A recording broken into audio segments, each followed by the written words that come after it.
आपण आतापर्यंत मॅथ्स 1 मधील सेट्स या चॅप्टरचे सर्व टॉपिक्स कव्हर केलेले आहेत आणि मॅथ्स 2 ला सुरुवात केलेली आहे. या मॅथ्स 2 मधील पहिला एकच आपला coordinates of the points and distance between them हा टॉपिक झालेला आहे. आतापर्यंत झालेल्या या सर्व टॉपिक्सच्या व्हिडिओच्या लिंक आजच्या व्हिडिओच्या डिस्क्रिप्शन मध्ये दिलेल्या आहेत, त्या तुम्ही पाहू शकता. आज आपण पुढील टॉपिक बिटवीननेस ला सुरुवात करणार आहोत. बघा, बिटवीननेस म्हणजे मराठीत त्याला म्हणतात दरम्यानता. दरम्यान असणे, कोणत्याही दोघांच्या दरम्यान बिटवीन असणे. आपण बघा, तीन व्यक्ती उभे असलो तरी म्हणतो की B is between A and C. अशा प्रकारे आपण जे बिटवीननेस नेहमी वापरतो बोलताना, तोच आपल्याला या जॉमेट्री मध्ये बघायचा आहे. बघा, if P Q R are the three distinct collinear points. Betweenness साठी ही कंडिशन सर्वात महत्वाची आहे की पॉइंट शुड बी कोलिनियर. कारण जर का कोलिनियर म्हणजे a points through which a line can pass, आणि नॉन कोलिनियर म्हणजे कसे असणार आहेत बघा, असे जर पॉइंट्स घेतले जे तीन वेगवेगळे आहेत त्याच्यातून एकच लाईन पास होऊ शकत नाही, अशा पॉइंट्सना आपण काय म्हणतो, नॉन कोलिनियर. या पॉइंट्स मध्ये आपण बिटवीननेस रिलेशन नाही एक्सप्लेन करू शकत. त्यामुळे बिटवीननेस जेव्हा येईल तेव्हा लक्षात घ्यायचं की पॉइंट शुड बी कोलिनियर. त्यामुळे if P Q R are three distinct collinear points, there are three possibilities. बघा, कोणतेही तीन कोलिनियर पॉइंट्स असतील पी क्यू आर, तर त्यांच्या रिलेशन मध्ये त्यांच्या जागेवरून कोणत्या तीन पॉसिबिलिटीज आहेत बघा. इथे पी क्यू आर या पद्धतीने लिहिलं असेल तर काय झालंय बघा, Q is between points P and R. याच्यामध्ये बघा, आर मध्ये म्हणजे point R is between P and Q. इथे लास्ट सिच्युएशन मध्ये point P is between points R and Q. हेच आपल्याला सिम्बॉलिकली लिहायचं असेल, चिन्हांच्या स्वरूपात लिहायचं असेल तर आपण कसं लिहितो बघा, Q is between P and R, R is between P and Q, P is between R and Q. ही पहिली एक सिच्युएशन लक्षात घेऊया. काय होतंय बघा, याच्यामध्ये हे तीन पॉइंट्स कोलिनियर आहेत. अशा वेळी distance P Q plus distance Q R is equal to distance P R. बघा, डिस्टन्स पी क्यू हे एवढं डिस्टन्स घेतलं प्लस डिस्टन्स क्यू आर, या दोघांची ऍडिशन केली की आपल्याला कोणाचं डिस्टन्स मिळणार आहे, डिस्टन्स पी आर मिळणार आहे. असं जर असेल तर these three points are collinear and Q is between P and R. बघा, if distance PQ plus distance QR is equal to distance PR, then it is said that point Q is between P and R. आणि महत्वाचं म्हणजे these three points are collinear. आपण एक example बघणार आहोत आणि हे कसं दाखवायचं ते आपण ऑलरेडी वरती तिन्ही सिच्युएशन साठी दाखवलेलं आहे. The betweenness is shown as Q is between P and R. या पद्धतीने या फिगर साठी आपल्याला दाखवता येतं. बघा, याच्यामध्ये काय सिच्युएशन आहे, P R, distance P R plus distance R Q is equal to distance P Q. त्याचप्रमाणे इकडे distance R P plus distance P Q is equal to distance R Q. असे रिलेशन्स आपल्याला मिळतात. यावर बेस असलेलंच एक्झाम्पल आपण करणार आहोत. बघा, from the information given below find which of the point is between the other two points or not collinear. If the points are not collinear state so. Betweenness relation कधी असेल, if the points are collinear. आणि जर नसतील points collinear, आपण फक्त सांगायचंय की these points are not collinear आणि तिथेच थांबायचंय. आता एक एक्झाम्पल बघूया. Distance R S is equal to 8, distance S T is equal to 6, distance R T is equal to 4. आपल्याला बघायचंय अगोदर these 3 points are collinear or not. त्याच्यासाठी नेहमी काय करायचं, जे सगळ्यात मोठं डिस्टन्स आहे ते कोणतं आहे ते बघून ठेवायचं. कोणतं सर्वात मोठं आहे, distance R S is equal to 8. म्हणजे याला बाजूला ठेवायचे. जर हे पॉइंट्स कोलिनियर असतील तर उरलेल्या दोघांची ऍडिशन याच्या एवढी आली पाहिजे, सगळ्यात मोठ्या डिस्टन्स एवढी. त्यामुळे उरलेल्या दोघांची ऍडिशन आपण करून बघूया. Distance S T plus distance R T is equal to 6 plus 4 which is equal to 10. Addition मिळाली 10. पण आपल्याकडे सर्वात मोठा डिस्टन्स होता R S which is equal to 8. These two are not equal. म्हणजे बघा, distance S T plus distance R T is not equal to distance RS. In that case, points RST are not collinear. If they are not collinear, we cannot state the betweenness relation between these points. त्यामुळे आपल्याला इथेच थांबायचंय की these points are not collinear. याच प्रश्नातला पुढचं example आपण बघणार आहोत. आपण मगाच्याच प्रश्नामध्ये सेकंड एक्झाम्पल बघतोय. Distance A B is equal to 16, distance C A is equal to 9, distance B C is equal to 7.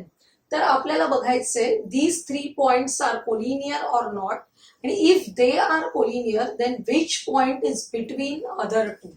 त्याच्यासाठी आपण काय म्हटलं, हे जे 3 डिस्टन्स दिलेले असतात त्यातलं सगळ्यात मोठं डिस्टन्स कोणतं आहे ते बघायचं, डिस्टन्स ए बी.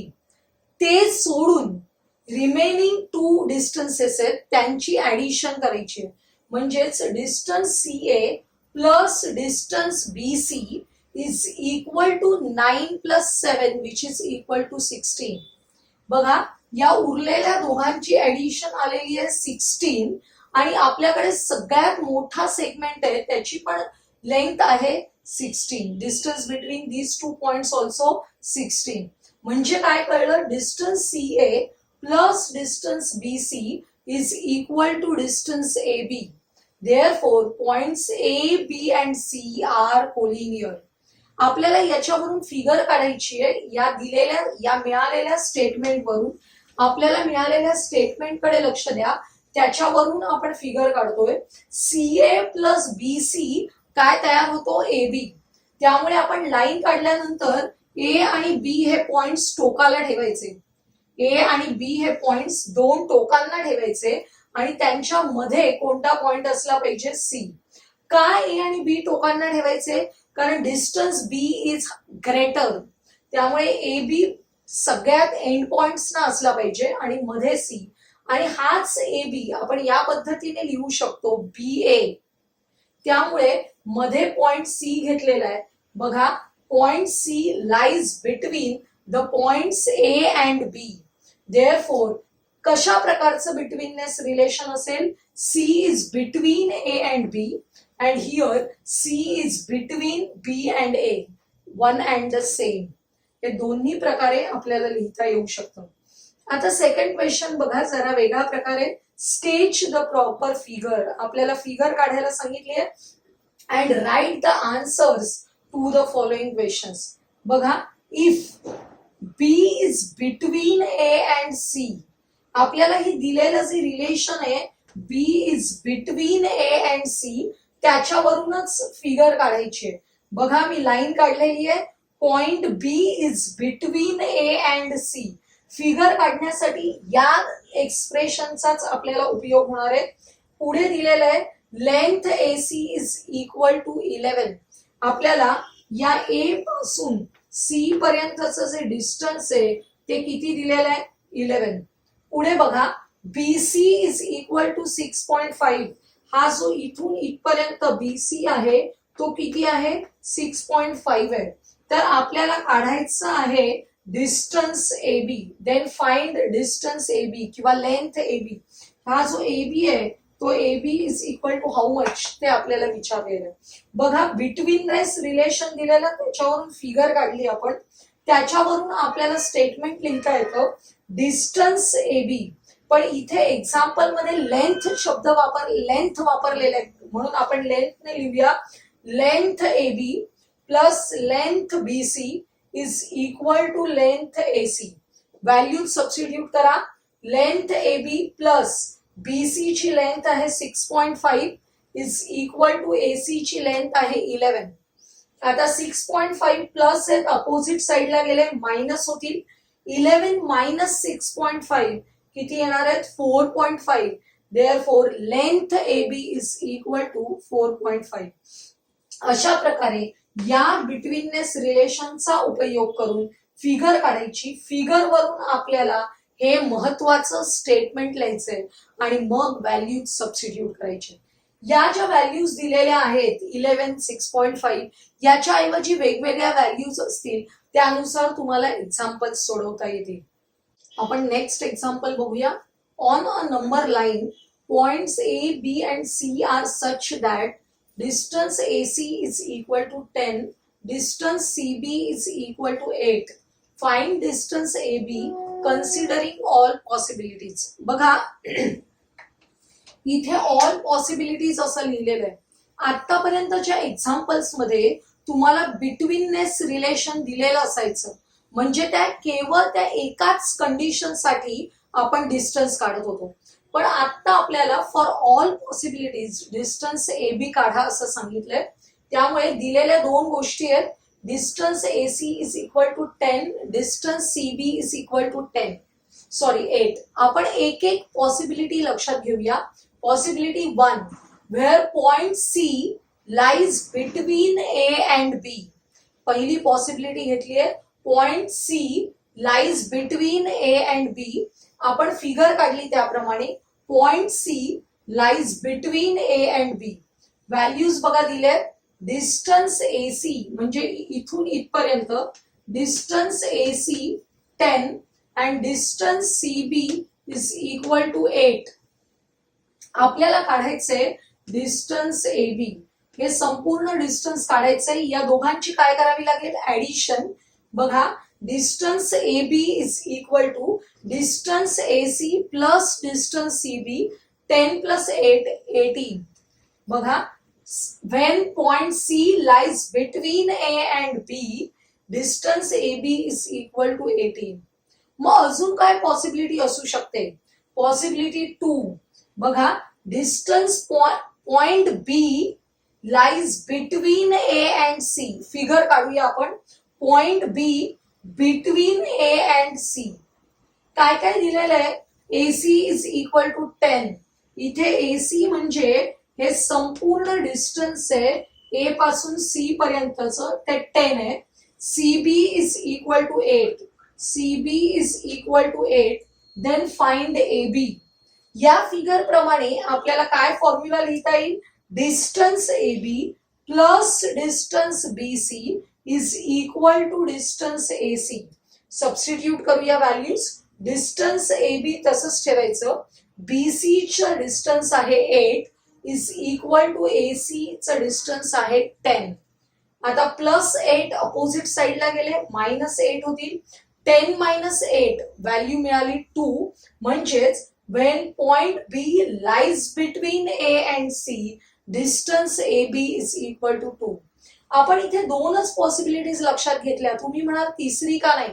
आता बघा तिसऱ्या पॉसिबिलिटी मध्ये हा A पॉइंट जर आपण मध्ये घेतला आणि इथे बाजूला B आणि C घेतले तर काय कॉन्ट्राडिक्शन येत आहे बघा.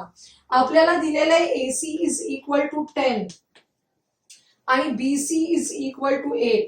हा BC आहे तो बाहेरचा भाग आहे, तो या AC पेक्षा ऑलवेज कसा असला पाहिजे? ग्रेटरच असला पाहिजे.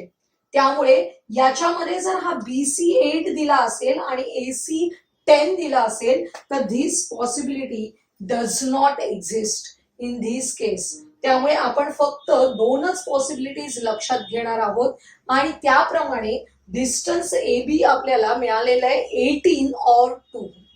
आजच्या या व्हिडिओमध्ये आपण बिटवीन कोणत्या दोन पॉइंट्सच्या मध्ये तिसरा पॉइंट आहे याच्यावर बेस असलेले एक्झाम्पल्स बघितले आणि हा व्हिडिओ आजचा जर तुम्हाला आवडला असेल तर लाईक करा, तुमच्या मित्रमैत्रिणींना शेअर करा आणि आपल्या या चॅनलला सबस्क्राईब करायला विसरू नका.